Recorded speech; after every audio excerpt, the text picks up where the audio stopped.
So I'm Leo Vazquez. I'm going to be talking about the role of arts in communicating place and the power of art in place itself.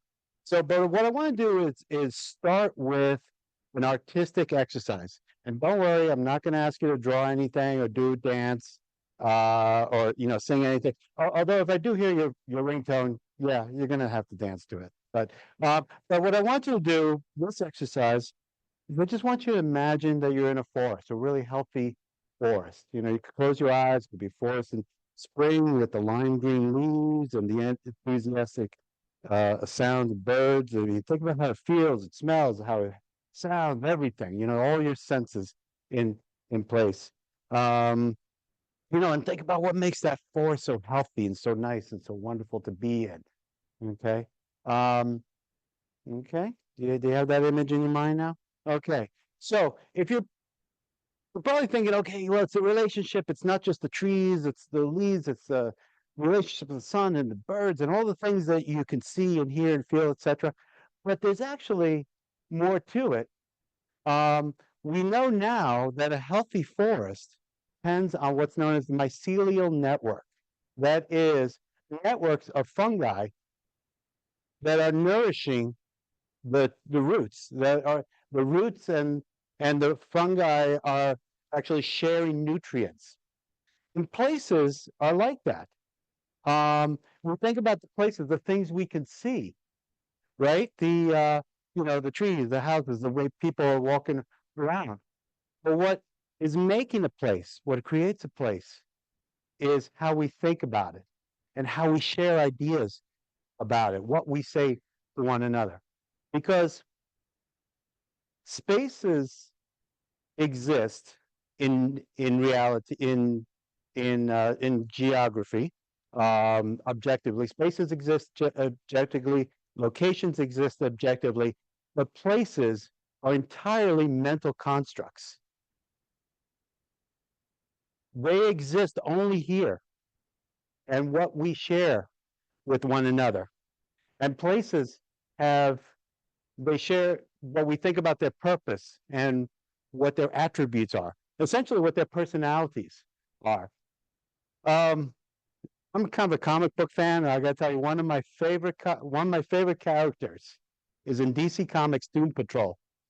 The character is named Danny the Street, who is actually a street that it's a gender neutral, gender fluid street who goes and protects marginalized people.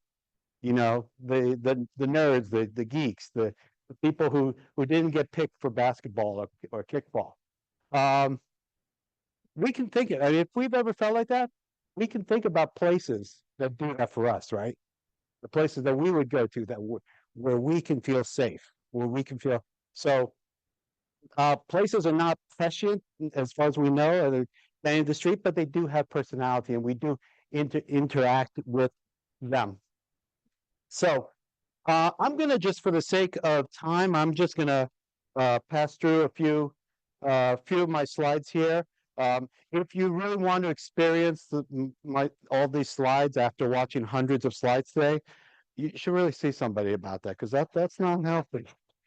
Um, so, um, so what I do, the work that I've been doing over the past decade is known as creative placemaking. You've heard a little bit about it, and creative placemaking is about leveraging the power of arts, primarily local arts, to address social, economic, and other community issues. It's not just doing public art. It's not, that's kind of the old way of doing it. I mean, for those of you who know about City Beautiful, it's like, hey, let's build these institutional buildings and let's put a big statue showing valor or honor or blah blah blah. Creative placemaking. A lot of it is about having fun, which is really one of the reasons to be in it. Um, and now you might say after hearing this, well, all placemaking is creative. Yes, that's true. We should rightfully say it's placemaking that uses arts as vehicles to address social economic issues, engaging the public. Um, but my chapter editors say I only have 7,000 words, so I'm going to just keep using the term creative placemaking. So, um, And for those of you who study creative placemaking, it really derives a lot from the role of the field or the discipline of communicative planning. I think you heard Dave Brain talk about John Forrester. He's kind of the guru of it. Other people you should know about: Judith Innes, Innes, Patsy Healy, Healey. But they talk about the power of communication. And if we think about places as entirely mental constructs, then we know that just simply as as we heard today, as architects are trained to, and landscape architects have been historically trained to do, to just focus on the objects in space, it is not enough, you know, which is why so many of our colleagues have built, plazas plazas and spaces that nobody actually wants to go into or spend time in. But so how is place communicated? Well, there's a lot of ways, and this is one thing about places. We all understand it intuitively. Okay, we don't have to have a guidebook. I mean, there are guidebooks. We don't have to have it. We kind of understand because of where things are in relationship to other things. Up at the top here, there's the Mormon temple right literally in the center of Salt Lake City. What does that tell you about Salt Lake City? That Mormons are the dominant, religion there, right? That is something that's highly valued. The stories, Ryan, I was talking about stories.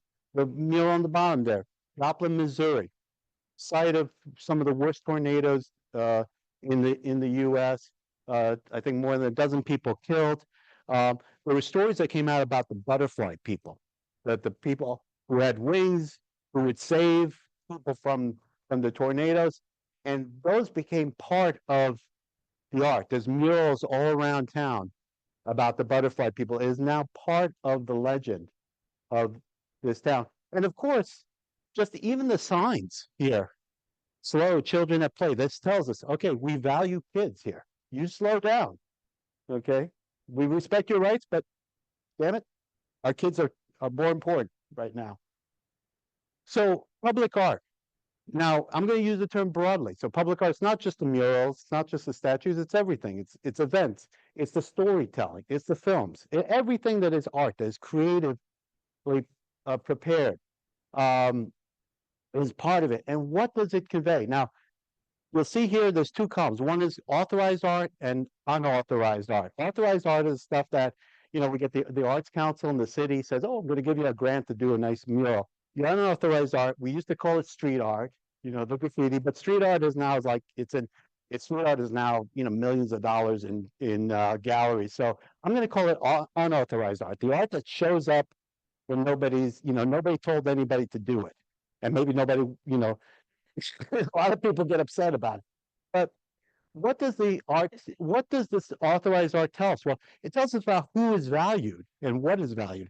I mean, why did people get so upset about the Confederate monuments? If you don't like it, just don't look at it. No, because when it's up there, when it's in a prominent place, when it's elevated as statues are, when it's put into frames as art is, it becomes something different. Art is symbolic language, and we know that art is more. It sends meta messages. It's more than just the thing itself. Okay, so art, or when we call it art, or people understand it as art, it means it has meaning, and people try to understand that. It could also be about, what is valued. Like right now, we do see a lot of public art that's celebrating diversity, that's just about having fun, in places like whimsical art. By the way, here's a little secret about placemaking here. You can never have too much fun. Have you ever been to a place and said, "Hey, get out of here! I'm just enjoying myself too much." Ah, well, yeah, well, that I've got to hear about over dinner. But so, and about emotional expectations of what's there. So joy that historical art that expresses what has been there, what may have been lost. Um, Primarily ownership or dominance, which again goes back to the Confederate monuments, and then the taking down of the Confederate monuments is part of that. Is saying, okay, you guys don't own this public space anymore, or you guys have to share this public space with us. In terms of unauthorized art, you know, graffiti, concerns about, current issue, what's bothering people. So the place that might be gentrifying, you get the unauthorized art that might show like a skull, showing the or something, some rats or something that shows something villainous that shows the gentrifiers. Um, or claims taking, saying no, that this is our place. I mean, in many, Chicano neighborhoods, Latino neighborhoods in the Southwest, you see a lot of uh, you see a lot of depictions of the Virgin Mary in the neighborhoods. It's part of that sense of ownership. Um, and this is the most confusing part, sometimes it doesn't mean anything at all. So this is with like people who do yarn bombing, it's like, they crochet something around a tree. And it's like, what are you trying to say? It's just fun. I don't know, it just looks nice. Ah, damn it. So, um, and here we are, yarn bombing. Now, let's talk about the power of art. Okay, what can art do? Besides the fact that, you know, that we can understand a place through art. And I would I would argue that in terms of the kind of data, the analysis we do about a place, we always do the demographics, right? We always do the land use analysis. I would recommend we also do art analysis in a place to understand what's there, what gets protected, what's not taken care of. Is that old statue from the 1920s? If that hasn't been taken care of, what does that say about the place? And what does that say about how people feel about that place? That mural that gets painted over while another mural is well protected. What is the power of art in terms of um, conveying ideas? Well, art has the ability to disrupt. That's unauthorized art. That's what it does. Banksy is kind of the most famous example of it. But, other time, you there's somebody seeking to say something that is not being said, in kind of the polite society. Um, and then aligning, bringing people together. If you ever been, have you, any of you ever been to a Springsteen concert? Okay, in terms of alignment, you got to see that people are all singing, they know every time, and he waves his hands like that, and there's thousands of people who's like, thank God he's one of the good guys. So, see, it could be really dangerous. But yeah, the idea of aligning, that being part of it, um, focusing attention. We did our foundation did a project about addressing flooding, promoting green infrastructure in Hackensack, New Jersey, which is a small town, 46,000 people, a small city, I should say, 46,000 people, 4 square miles. The problems of flooding are so bad that over the last 5 years, the fire department has gone out 185 times to address flooding issues. So we said, okay, let's talk about green infrastructure, rain barrels, rain gardens, etc. So what we did was we had uh, artists paint rain barrels, really professionally, beautifully done, and put them in a central in a park that is central, primarily in an area that is predominantly surrounded by low and moderate income households, because we want to focus attention on this, and we want to show that these things, these rain barrels, which when you look at them, they can be kind of ugly, but that they can actually be beautiful works of art too. And then we donated them. So there's 11 people out there in Hackensack who have beautiful works of art. Um, and the idea of empowerment, of feeling good about yourself. And uh, um, I wish I had seen Jesus's presentation before I wrote mine, because I would also say comfort, because as you talk about the cultural festivals as a comforting element, as that sense, in that sense of belonging in place. So, um, this is when we talk about creative placemaking and, going back to sort of the mycelial networks, in placemaking, the art or creative placemaking, the artwork that we see are like the mushrooms, that we see above ground. They're just a little thing, but it's all of this stuff, the strategic element that goes into it. In fact, I think I would say that most of placemaking is not about shaping the objects in space, but it's shaping how people think and feel about the place that they are in or they want to be in. Um, because how people think about and feel about a place, the really uh, guides what they do in that place, and that ultimately is what helps make and maintains or changes a place. So um, now I'm glad I followed Victoria's uh, presentation, because when she showed about the kids, you notice that a lot of the representations of space and place that the kids did were their drawings, right?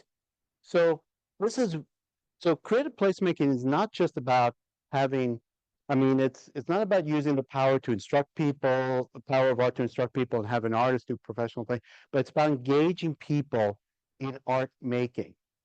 And this is powerful because one is the place, as we know, is such a complex, it's such a fuzzy topic that even, among leading thinkers, thousands of words have been spoken about. We don't have a single uh, pure definition that every single person can agree on. It's still out there. It's still fuzzy definitions, and um, the creating art allows you to express yourself, express an ideas that maybe you wouldn't necessarily express in kind of the standard expositional format that we're all expected to as professionals, as people who profess knowledge.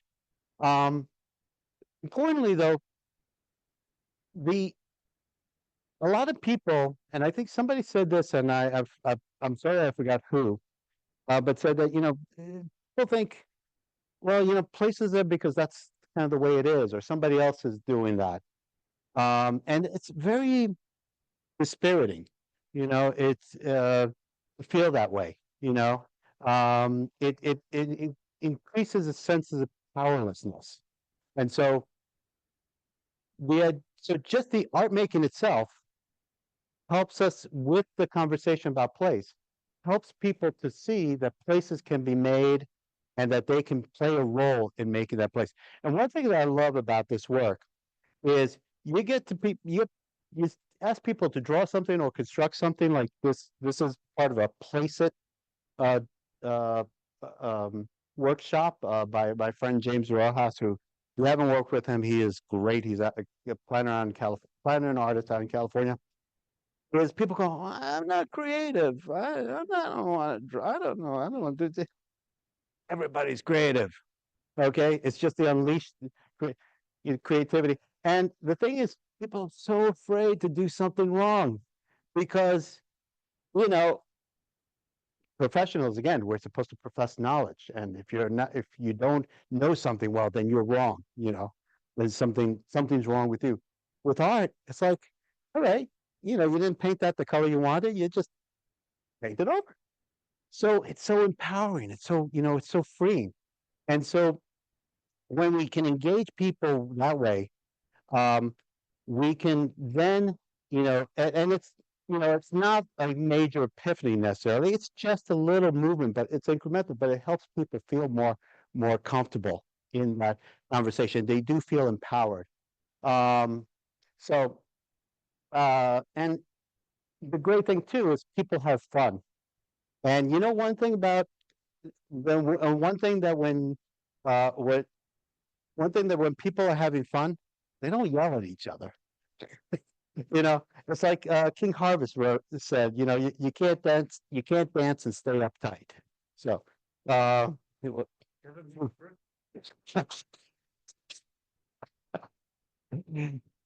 all right, well, that's a cultural thing. So anyway, so yeah, so this is all about, so power of creative placemaking, and I know, and By the way, I want to just say something. I know I got just 1 minute left. And yeah, I remember you talked about Maxwell Street and you saw the bronze statues there.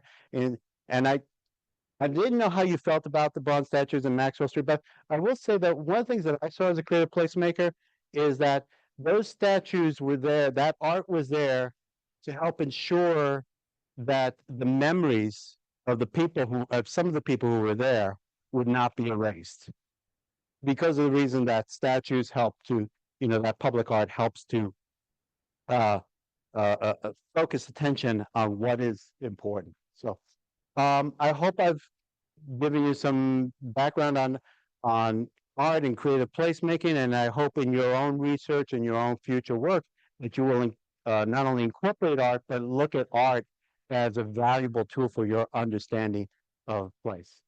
So thank you.